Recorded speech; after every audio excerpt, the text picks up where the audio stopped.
Southwest and American Airlines have doubled down on their plans to require all employees to be vaccinated despite an edict issued by Governor Greg Abbott to ban vaccine mandates. We should note that both of those airlines are based in the state of Texas. Joining me now is Sara Nelson, President, Association of Flight Attendants, CWA. What would a weekend be, Sara, without talking to you about something or other going on in the skies? But let me get to your reaction to both Southwest and American Airlines moving ahead with the vaccine requirements. They are complying with President Biden's mandate for all federal employees. What's the general sense among flight attendants about getting the vaccine? Well, let's be really clear. They're not only complying with what President Biden has said, but they're acting in a realistic environment where the airline industry is part of a worldwide network. And this is a worldwide pandemic. Canada just announced that anyone coming into Canada is going to have to prove that they are vaccinated. That includes crews. So very quickly you can see that the airline industry would start to unravel if you didn't have these mandates in place to make sure that you have everyone qualified to fly these routes. So flight attendants are really looking at it that way. And what we're hearing from flight attendants is that they have gotten vaccinated for the most part. They want to make sure that everyone else is vaccinated, but mostly they want to get through this pandemic. They want to stop having their friends and neighbors and fellow flying partners dying. They want to stop with the concern over our jobs and inability to have the kind of jobs that we had before with freedom of flight everywhere in the world.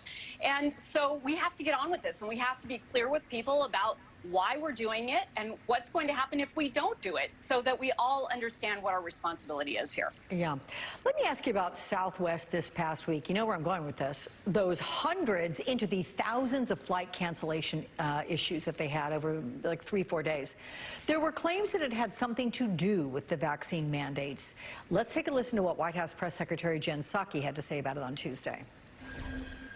I know there was a little hubbub over the course of the last few days about Southwest Airlines. We now know that some of those claims were absolutely false, and actually the issues were completely unrelated to vaccine mandates. But again, what we've seen business to business across the country is this is the way to save lives, create more certainty. It's good for the economy, and it's something we're looking forward to implementing.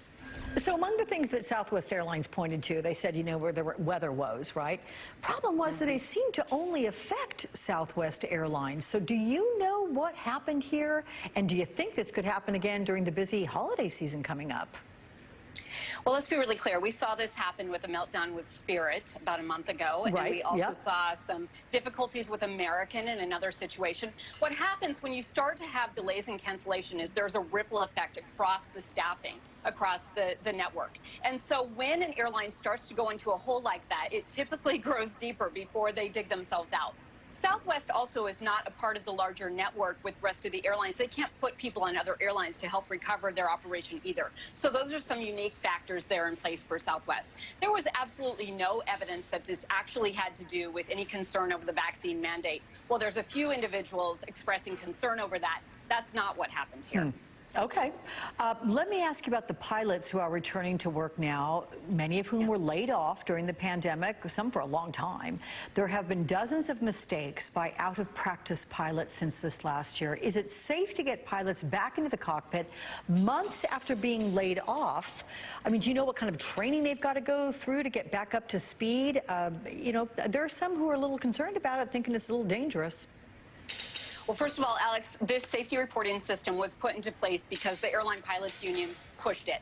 And it is in place for pilots, mechanics, and flight attendants. And we're able to identify problems because people self-report on themselves in an anonymous system so that we can identify these mistakes before they become accidents. So it's good that we have this data and that we can turn that into action with the airlines to make sure it doesn't happen. Pilots do have to go through a retraining, and as you and I talked about many times, what was important about the payroll support program is that you kept people current with their job, going to their regular training. We'd be in a much worse place if we had not done that. And these safety reports are really important to take into consideration. Every single airline needs to be looking at that with the FAA to make sure that their training programs and retraining and oversight when the pilots are coming back online is sufficient. So this is a huge issue, but we have a leg up in the U.S. because of the safety reporting system so that we can identify these problems before they become big problems. Okay. One last question on vaccination. The fact that you've got mandates for the employees, right? Pilots, flight attendants, and the like to be vaccinated. Is it the sense that flight attendants for whom you speak, and even yourself, would you want to have passengers be vaccinated? I mean, if it's good for the goose, it's good for the gander, right? Keep everybody healthy. Alex, let me be clear. We'd love to have passengers be vaccinated, but we are just now starting to talk about the potential of children from age 5 to 11 to be able to get vaccinated.